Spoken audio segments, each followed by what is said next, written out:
Good evening and welcome. My name is Amiko Anchetta, and we want to thank everyone for joining us tonight for this webinar.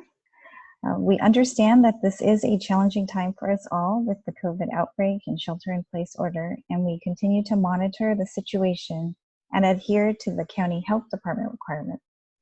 Our mayor, Jan Pepper, has been active and persistent in uniting the city, addressing the COVID situation, and maintaining balance in our city. We know that this is a sensitive time and we want to be considerate of that while continuing to work on the priority items for the city. Tonight, we hope to provide you with valuable information about the REACH codes and answer your questions.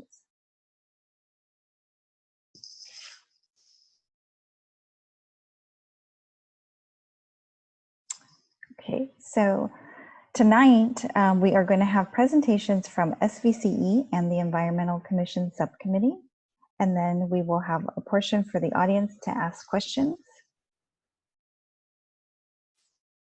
So let me introduce the panel. From the City of Los Altos staff, we have Kirk Ballard, the building official, Kelly Naide, the assistant planner, Anthony Carneseca, our economic development coordinator, Trevor Marsden, our MC for tonight and management analyst fellow, and myself, Amiko Anchetta, sustainability coordinator. From Silicon Valley Clean Energy, we have John Supp, and the Environmental Commission Subcommittee, we have Laura Texler, Don Whedon, and Lei Wan.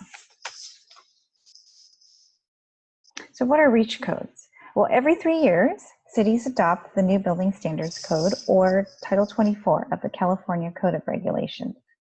Cities can adopt building codes that are more advanced than those required by the state, and these are known as REACH codes because they do reach beyond the state minimum requirements for higher energy efficiency in building design and construction. REACH codes have been adopted in various ways in other jurisdictions. One example is an all-electric approach for new construction and enhanced electric vehicle infrastructure. So why do cities adopt these? Well, many cities have goals within their climate action plan to decrease their greenhouse gas emissions. And new construction provides a key opportunity to reduce these greenhouse gas emissions while aligning with the climate action plan goals. When? Well, currently it is under consideration for 2020. We do ask that you continue to check the city website for updates. Due to the current situation with COVID, timelines are changing pretty fluidly, but we will keep you up to date as long as you just check the city website. Thank you. So timeline for ordinance adoption. First, the revised draft ordinance will be prepared. Then that will go back to council for the first reading. After that, a second reading is required. If City Council approves it, then it goes to the California Energy Commission. Their review is approximately between 30 to 90 days.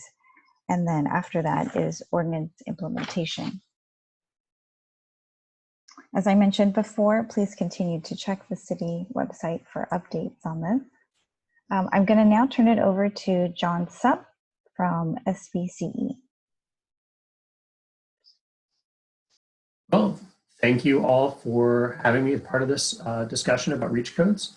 My name is John Supp. I'm the manager of account services here at Silicon Valley Clean Energy. And I've been supporting the city staff with the technical and sort of mechanical aspects of how a REACH code could happen. And so for tonight's discussion, I wanted to share with you what our role is in this effort, where we came from and how we're supporting the staff here. Then briefly about the building codes themselves, both as it relates to building energy systems and electric vehicles. And then a discussion about who else has been making these local amendments and why they've been doing so. So in brief, as many of you already know, Silicon Valley Clean Energy is a community-owned and operated not-for-profit agency. We're a joint powers authority between 13 communities, including Los Altos, of course. And we're governed by a board of elected officials. So our board is comprised of your city council members. And a city council member, within your council is the one who sits on our board. just like they would sit on any other type of local board. So what does Silicon Valley Clean Energy do, and why does this matter? Well, I think it's important if we're talking about things that relate to electrification and having more electricity or more devices using electricity. The source of that electricity needs to be clean. And so our mission number one is to make sure that we're sourcing clean electricity on behalf of our members. Number two would be to make sure that we're doing it in a way that is cost effective, right? So this is not being done at a premium, but rather we're actually doing it in a way that saves money. So our communities have saved over $50 million since we started serving customers like yourselves in 2017. And then I think finally where we, really engage in this discussion is about how is our agency reinvesting locally? And so we have millions of dollars for things like electric vehicle infrastructure, rebate programs for heat pump water heaters. But one of the big ones was how to support our cities through building codes and standards. So on the subject of clean power, we are procuring power from wind farms, hydroelectric dams, solar, geothermal. That's actually our latest one. Our latest investment is in geothermal. And then where it's appropriate, pairing this up with battery storage so that we can help make sure that if we have excess capacity during the day, we can store it for when it's being needed at evening times, right, during those peak times.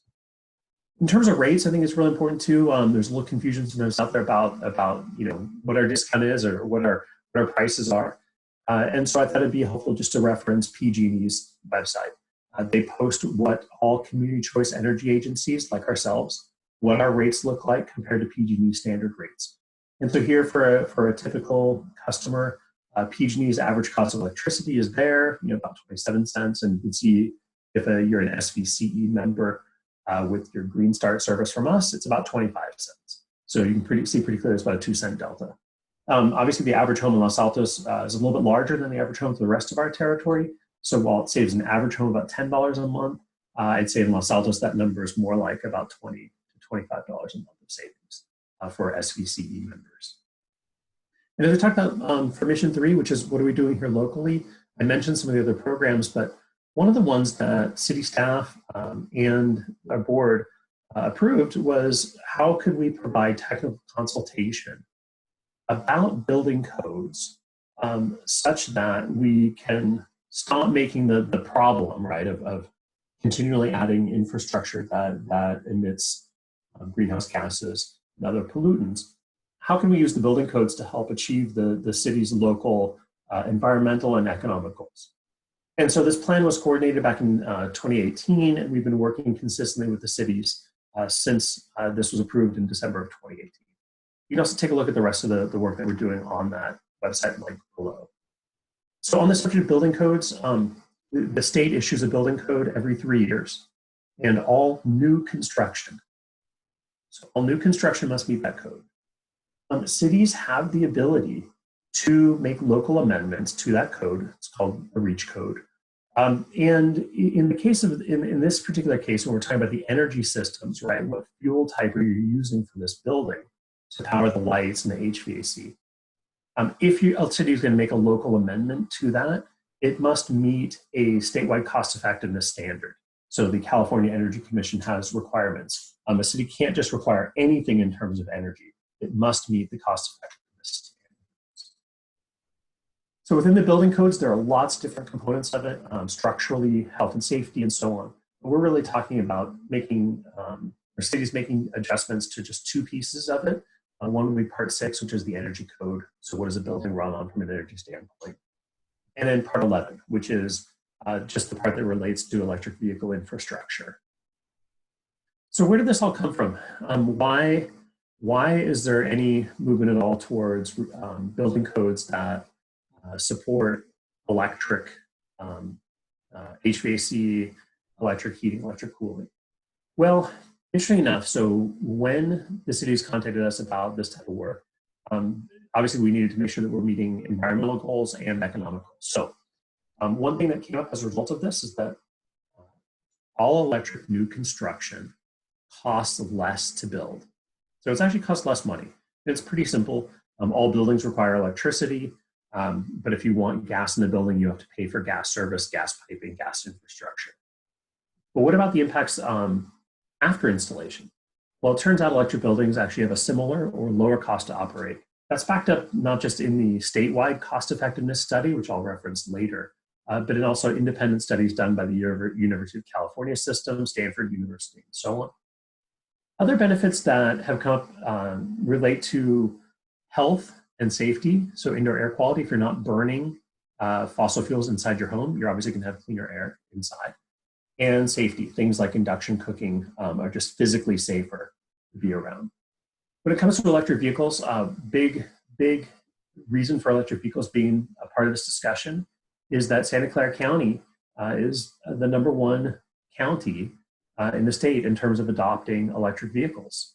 So it's no surprise. I mean, there are somewhere in the neighborhood of 20 to 30% of new vehicle purchases in cities around here are for electric vehicles, plug-in electric vehicles.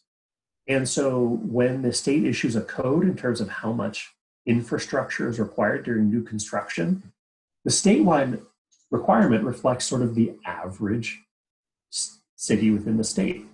But around here, we're certainly above average in adoption. And so the idea was if you installed a little bit more infrastructure during new construction, turns out it would meet the needs of the people who are buying residences around here.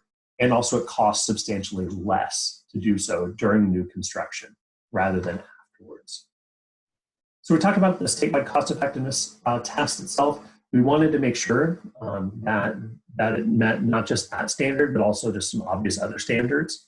So you can see some of those results on here. So in terms of construction, I think there's been a lot of questions about, is it actually more energy efficient to use electric compared to gas?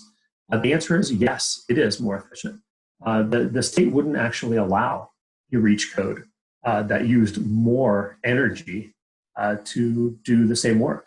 So it had to meet that standard, and it definitely did. And I mentioned that utility costs.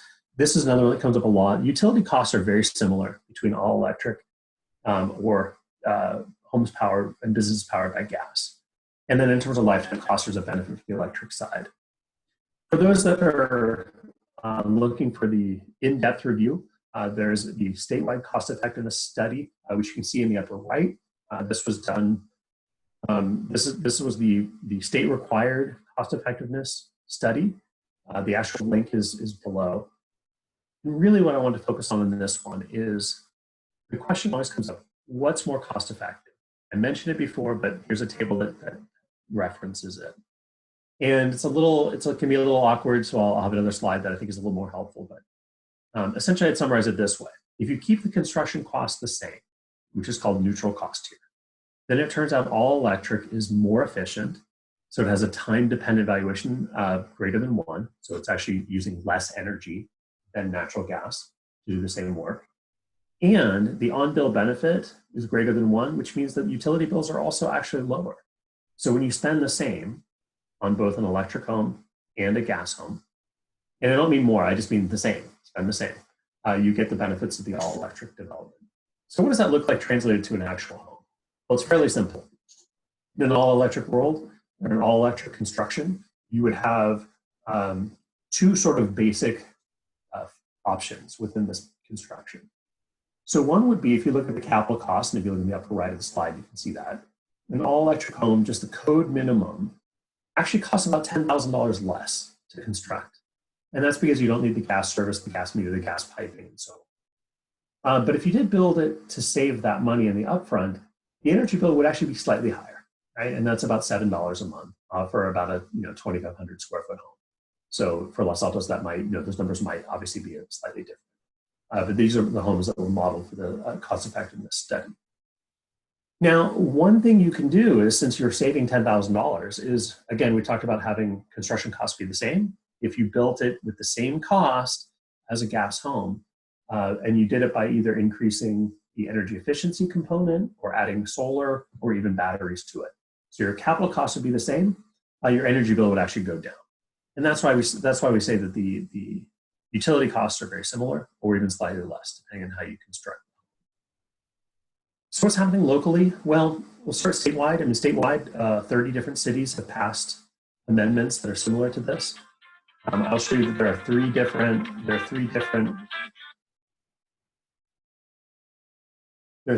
flavors of these REACH codes. And so I'll draw your attention to there. We see building REACH. One is to encourage electric. One is to favor mostly electric. And the other one is to require all electric.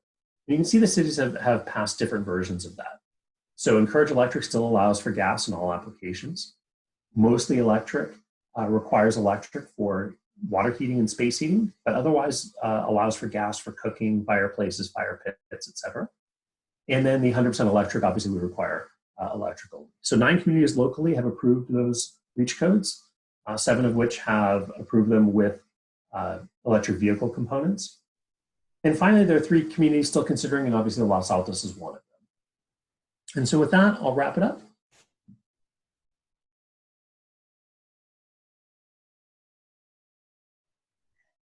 Hello, my name is Laura Texler. I'm a member of the Environmental Commission, and I've been working on the Commission's subcommittee for green building efforts. Our Commission's work on greenhouse gas reduction is driven by the city's 2013 Climate Action Plan to reduce carbon emissions from our building energy sector and produced a green building report. Because our electricity emissions had already been dramatically reduced as a result of the carbon-free electricity provided by SBCE, we focused on ways to reduce natural gas emissions, such as promoting 100% electric buildings. We also recommended increased EV charging readiness to address transportation emissions. While City Council expressed support for the measures we recommended, it was difficult to find a reasonable way for a small city such as ours to promote these actions alone without a regional approach. About a year later, Los Altos staff and their colleagues who comprise SBCE's member agency working group expressed an interest in regional development of model REACH codes. The Environmental Commission SBCE developed the resources and framework for their member cities to be able to adopt REACH codes. And the Commission then evaluated the REACH code options and presented a recommendation to City Council in November of last year. The Council directed us to pursue a 100% electric new building approach and to increase EV charging requirements, as well as to do public outreach and education about REACH codes. So why did the Commission recommend adoption of the REACH codes? We did so because they address the 2 largest contributors to the city's carbon emissions. As you can see from 2018 emission inventory, natural gas accounts for 35% of emissions and transportation 58%. So addressing emissions from these sources is one of the most effective steps we can take to achieving our carbon reduction goals. Why eliminate natural gas? You can see here that as a member of SBCE, Los Altos has been very effective in decarbonizing our electricity, and it has made a big impact on emissions, resulting in a drop from over 16,000 metric tons to under 500 in a 3-year period from 2015 to 2018. During that same period, we saw emissions from natural gas continue to rise because of an increase in use. By designing new electric, we can begin to bring those emissions down over time. Of course, this will not happen quickly, as only a small fraction of our building stock turns over in any given year. But the emission reduction realized over the lifetime of a building will be significant. There are other benefits to eliminating natural gas, including healthier indoor air quality, eliminating the risk of carbon monoxide poisoning, and reducing fire, particularly after earthquakes. So how do electric appliances perform? Are they up to the job? Older electric appliances, such as heaters and stoves, were notoriously low performing. However, today's heat pump water and space heaters and inductive technologies are new community buildings, such as the Packer Foundation building. All electric homes are also increasingly common and account for 1 in 4 US homes. And as far as why we recommended increasing EV charging infrastructure, the proposed REACH code increases the number of parking spaces required to be EV ready in single and multifamily homes and commercial buildings. And we've already seen a slight decrease in transportation emissions thanks to our residents' high rate of electric and low emission vehicle ownership. In order to continue to encourage EV adoption, we need to increase our charging infrastructure. Designing this capability into buildings at construction is much more cost effective than adding it once they are built. So in the next two slides, I outline the basic of those currently being considered. Any new building, meaning one that has never been occupied, would be required to be built 100% electric. While there are no specific exemptions, the typical appeal process for a variance would apply. As far as EVs, new single-family homes would be required to have 2 level 2 EV ready spaces. And EV ready means that a 240 volt outlet is installed and there's sufficient electric panel capacity such that you can simply plug in your car charger. For multi-unit residential buildings up to 20 units, the proposal is 1 level 2 space per unit if a parking space is provided. And all the requirements for EV charging spaces only apply if the unit is providing a parking space. New ADUs or accessory dwelling units would be covered by the code. However, it does not apply to any remodels or additions or to the replacement or repair of appliances. I also note that as with other energy codes, these codes only apply to construction inside a building, meaning that outside gas uses are still allowed.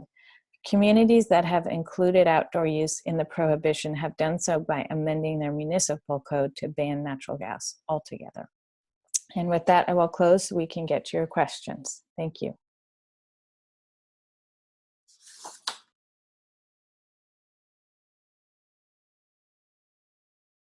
So we issued 30 new home single-family dwellings from July 2018 to June of 2019.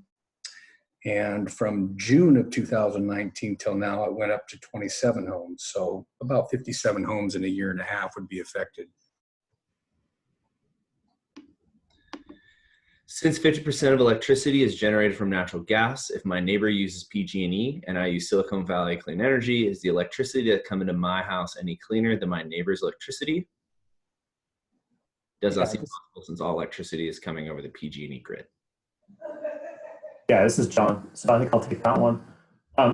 First of all, in California, the amount of electricity that comes from natural gas has shrunk from that peak in about 2012. It's dropped down now to about 35%.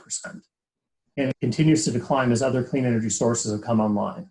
Just perspective, in 2012, electricity from renewable sources was about 11% of the grid. It's now up to 31%. So it's almost on par with natural gas. But I think fundamentally looking at the grid that way a bit misrepresents what's really happening. Because what's really happening is about choices that are being made. You're right, electrons don't actually know where they come from. Clean power is measured at the source, right? Who puts it into the grid, in what form, and for whom? And in SBC's case, that's clean power to serve Los Altos and 12 other communities. So averaging the clean power that we put in with other entities that buy less clean energy doesn't actually make our power dirtier and theirs cleaner. In a little bit, it's like a community pool. If everybody showers, then the pool stays clean. If one person doesn't, it gets a little dirtier. So you measure the people before they jump in the pool. And so that's how this is done. So yeah, we are buying clean power and making sure that's coming in on behalf of the residents of Los Altos. What role does Silicon Valley Clean Energy have in formulating the REACH codes in Los Altos? As they benefit financially from gaining a larger percentage of the market share, why would they have a seat at the table when PG&E does not? So I'll go ahead and take that one. So just to clarify, neither PG&E or SVC has a decision-making role in this.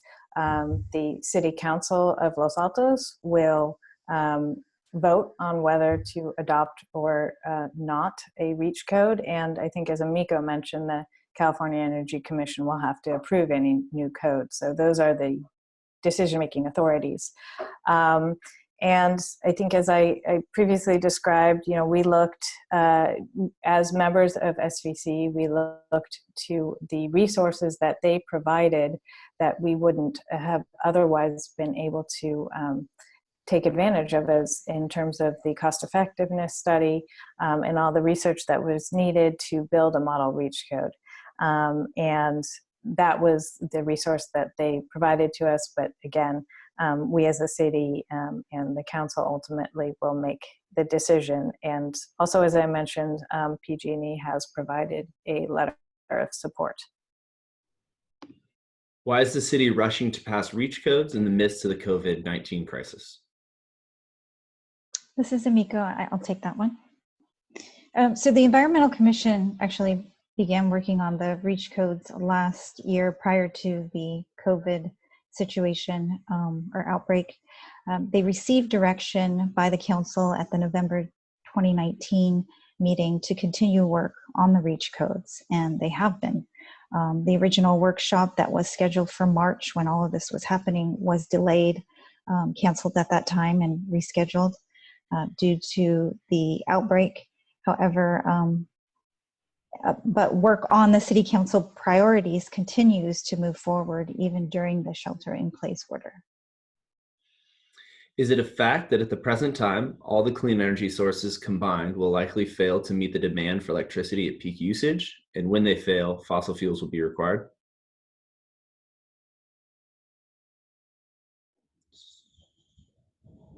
I'll go ahead and take that one too. So I think the key to that question is at the present time. So what California is on a pathway to be served by clean energy resources. And this is a transition. And that transition, as we've already seen, has been inclusive of a declining use of fossil fuels as they're replaced by viable, cleaner alternatives. So there is no implication that California has completed this transition already. Some coal, some natural gas power plants have shut down as wind, solar, geothermal, and others have come online. In natural gas's case, it's shifted substantially into peak operation, so just at peak hours of the day, and less so functioning as a primary electricity source. And so as other things like pumped hydro storage, thermal, chemical energy storage systems become better, as well as us managing the load and demand better, even some of those peaker gas power plants have sunset and will continue to do so. So again, I think the key to the question is at the present time. No one's indicating that the switch is happening tomorrow. This is all about being on a pathway to make sure that we can do it in a smart, economic, and environmentally safe way to do it. This is Kirk Ballard. I'd also like to mention that in that same time frame of less than a year and a half, we have issued 371 photovoltaic systems. And every new home as of January 1st, 2020 is required to have a photovoltaic system on it. And although there are minimums, most people are trending to go over those minimums to power their house. And it is allowing the use of electricity to be a smarter choice, I believe, than the gas, because it will pay for itself. I just wanted to add that. Will the city send out a demographically accurate survey to all voting age residents to determine if they support or do not support the gas ban/REACH codes? Will the Environmental Commission and the City Council abide by the majority's wishes? This is Amico. I can take that. We don't have the follow-up survey completed yet, so it's a little bit early to try to answer that question, but we will take all those things into consideration. Will the council take under consideration the concerns that residents have regarding health consequences of gas appliances?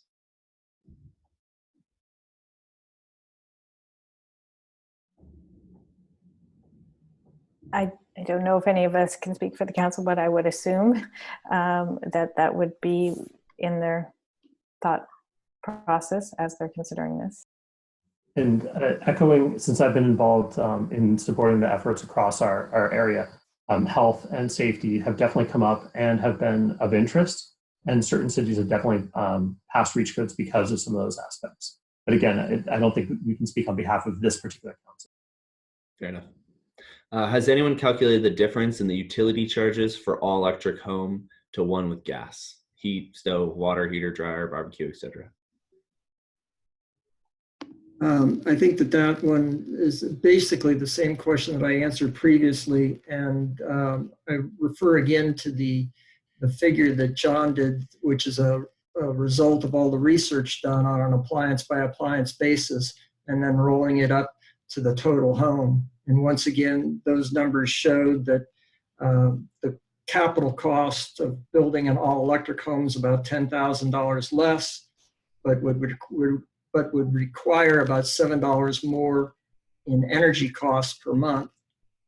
But if those capital costs are invested in other like additional photovoltaic, that if they're invested there, then actually the additional electrical costs or energy costs actually reverses, and you save about $5 a month on the energy cost.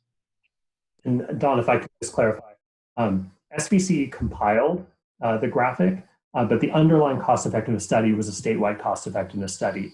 I just want to make sure that people are clear who performed the underlying study and then who assembled it to make a nice graphic. Thank you, John. Why can't you, as in the Environmental Commission, set a target for energy consumption rather than mandating a particular technology solution?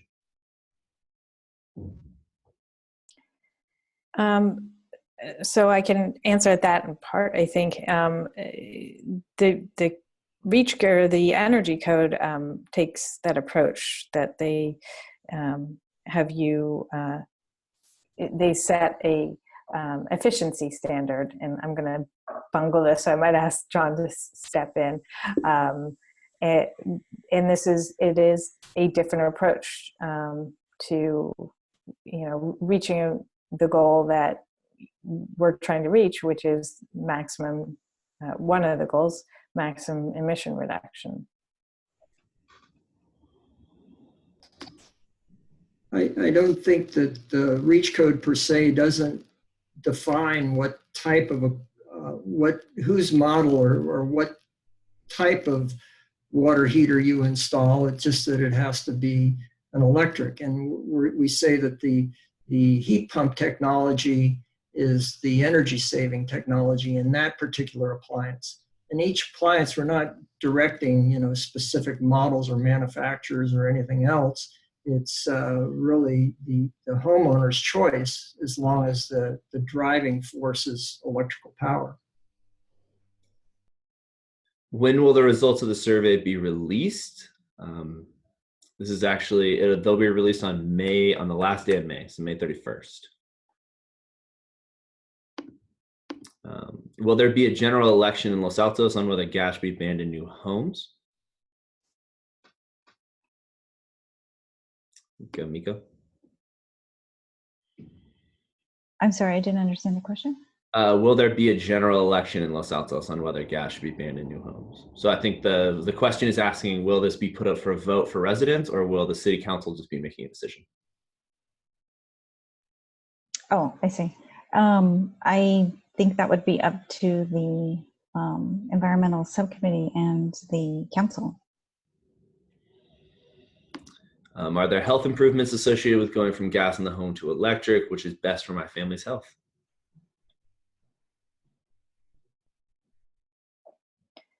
Well, I would just say, as I mentioned previously, or several speakers mentioned, that gas use in homes is associated with increased exposure to the toxic release when gas is burned.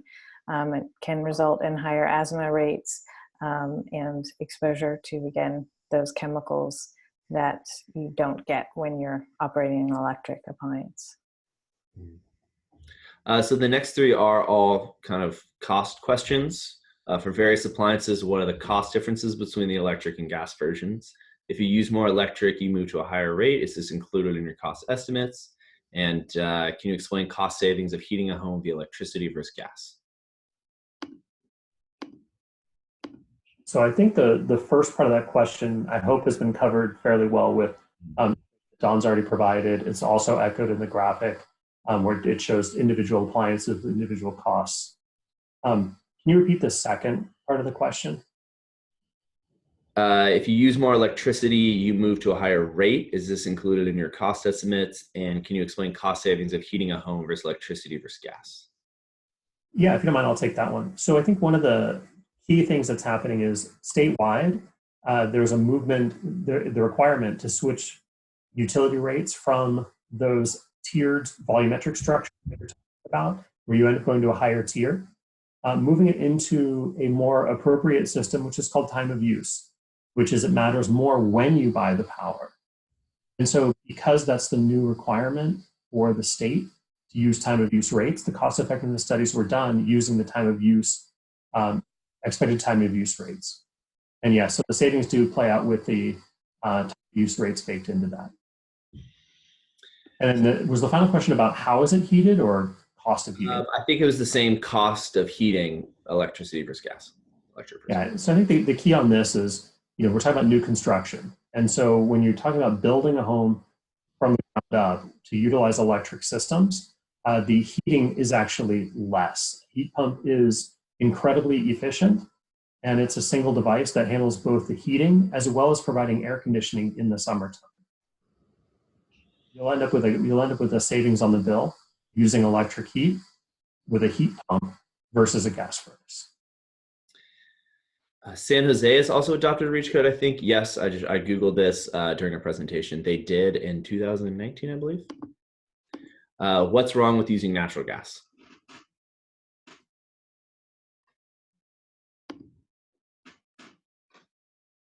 Well, I think that sort of comes in the answer of basically the climate action plan, and what we're trying to do is reduce our greenhouse gas emissions as a community and as a state and across the nation and world for that matter. And so to reduce the gas emissions, we basically had to kick the habit of burning fossil fuels, not only in our buildings, but also in our transportation. How can all electric buildings contribute to more equity for seniors? Also, can you clarify whether this applies to new construction only or existing homes as well? So this does apply to only new construction. And I'm not sure I understand the equity for senior issue. So I'll see if anybody else has an answer for that. So my read of that question would be, again, thinking about what's the impact going to be on the utility bill or on lifetime operational costs. And both of those, both utility bill impacts and operational cost benefits, improve with all electric mixed fuel homes. And that's above and beyond safety and air quality. I think we also have to add here that if we're talking about seniors, we're talking about, once again, about new construction. So this doesn't change the current appliances in a current home. This is only for new construction. So the next question, I'm going to rephrase it a little bit, but it's if it's truly is the case that there are economic, health, and safety advantages for an all-electric home, then why do we need a government ordinance? Wouldn't consumers opt for an all-electric home simply based on the advantages of doing so? We've gotten this, there's a couple iterations of this question. Essentially, I mean, if it's better for the consumer to have an all-electric home, why do we need a government ordinance to do so? Why shouldn't we just let the market work it out?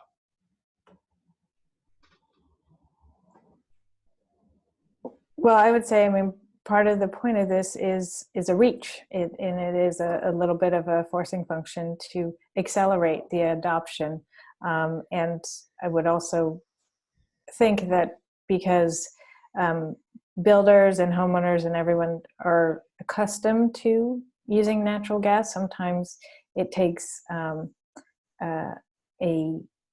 outside influence to get people to basically change a habit and to adopt something new. And because those buildings will be there for a very long time, if we can get all those new buildings to be electric, where that will benefit us for, the city for many years to come. Laura, I think, yeah, I'd like to add to this that most of these discussions about this, it's I think thinking about what is the right use for a fuel for what application it's for. Certainly going back in time a bit, natural gas didn't exist in Northern California until it was piped up here in 1930. So there are homes that were built in Los Altos before natural gas existed. When gas was first introduced, it was mainly for street lighting. But right now we don't see a whole lot of gas for street lighting. And the reason is because it's more cost effective to do it electrically, but it's also safer and healthier. Sometimes the market doesn't necessarily address some of those transitions when they can happen, and other times it definitely does. So next question. Do you feel that electricity will not be turned off as much as it has in the last 12 months? We've seen a lot of reiterations of this question as well. With the PSPSs, there's a fear that with an all-electric home, you won't be able to use your home if the electricity is turned off. Go ahead, Lei. Oh, yeah, this is Lei Yuan.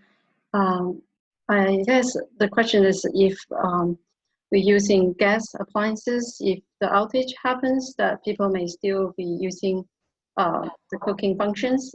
I guess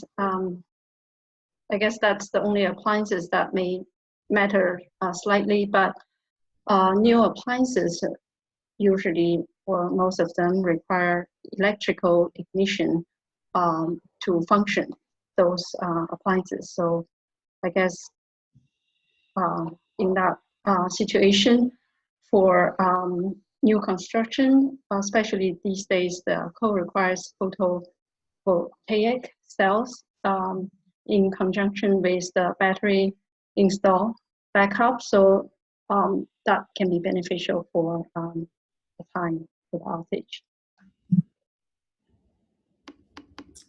This is a question for Silicon Valley Clean Energy. What's the legal status of Silicon Valley Clean Energy? Is it a for-profit corporation, a non-profit corporation, an intergovernmental agency? There's another question asking about staff or city council or environmental commission interest or bias in Silicon Valley Clean Energy. Okay. Yeah, so we are a not-for-profit entity. We're formed as a joint powers authority between the 13 communities. So no, there is no individual person that can have a financial stake in the success of our agency. And I believe 3 counselors are parts of Silicon Valley Clean Energy. I can't speak to that specifically, but. Yeah, if I can clarify. So, Laura, were you going to take that one? No, go ahead. Okay. So as part of the Joint Powers Authority structure, the board that oversees our agency is made up of elected officials of the 13 communities we represent. And so a city council member will sit on our board, typically for, however long they sit on it. I admit I'm not up to speed on exactly when they would cycle out, but we have had numerous different council members serve on our board since we started.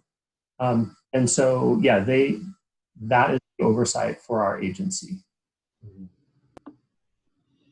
I guess I can add that the City Council of Los Altos makes assignments to different boards, and the council member that's been assigned to Silicon Valley Clean Energy is Jeannie Bruins, but that's a selection that's made by the City Council itself, and council members, each council member sits on various boards, be they the Valley Transportation Authority or the Library Board, or there's numerous boards, and members of the City Council, according to their interest and I guess knowledge in certain fields, will volunteer, and then it'll be a selection of the council as to who's appointed to that board.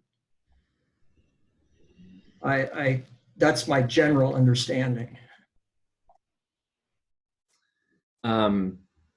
I guess one question that we've gotten, kind of a general reaction, is what would be a downside to reach codes or a con?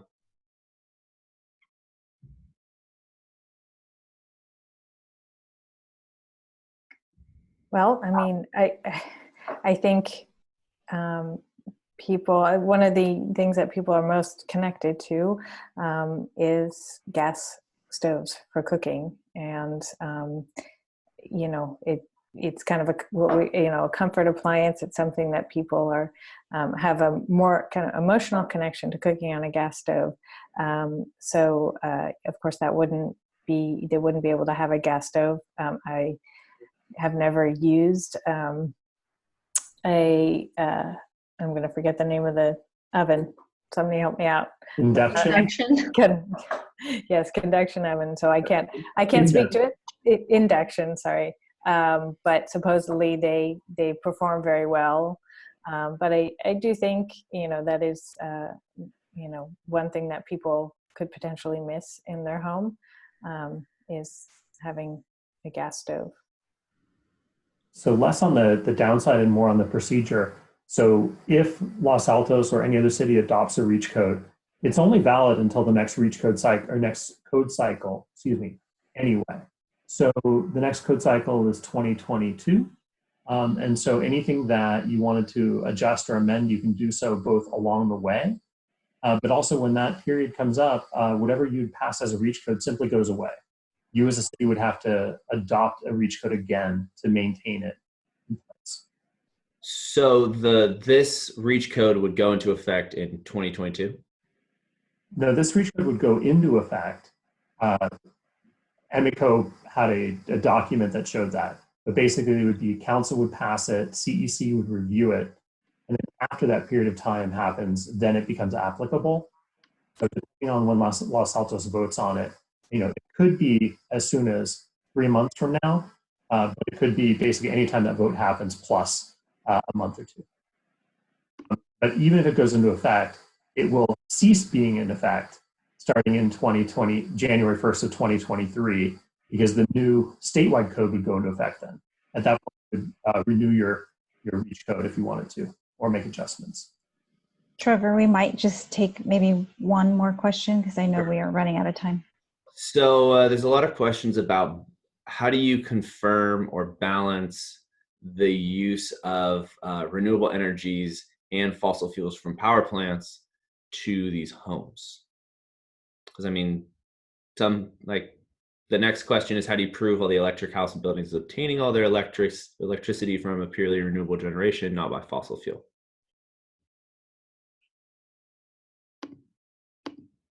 Yeah, so I'll take the second part first. I think I covered it earlier, but that's, all power that's introduced onto the grid, that's where it's captured, right? So it's what's being put onto the grid on behalf of Los Altos, not what's being measured at the meter at the residence in Los Altos. And then can you repeat the first part of the question again? It's kind of just a general, there's a lot of questions about renewable. The types of renewable energy sources? No, not necessarily, but balancing. I mean, if we go all electric, we will have some fossil fuel generation. So kind of balancing those two for the environmental. Well, I think so again, we're talking about a transition, right? No one's talking about switching all of California to be all renewable tomorrow. But what's underlying that question, I think, is a concern that certain renewable or certain clean power sources are more intermittent than others. So, I think a lot of people, when they think renewable energy, automatically focus on solar. And the obvious assessment on that is solar doesn't work at night. It's true. So the way to do that is through a balance of different within your portfolio, to have a balance. So, you do have things like wind and solar, and you also have things that run very consistently. Things like geothermal, hydro, those are ones. And then as you match those different sources with energy storage, you're able to take things like solar, which we have quite a lot of during the day in California, and store some of that power to be used as it approaches evening time or during the peak time. So again, there are ways to do it, and there's a pathway to do it. So, and these reasonable investments along the way to make sure that this is successful.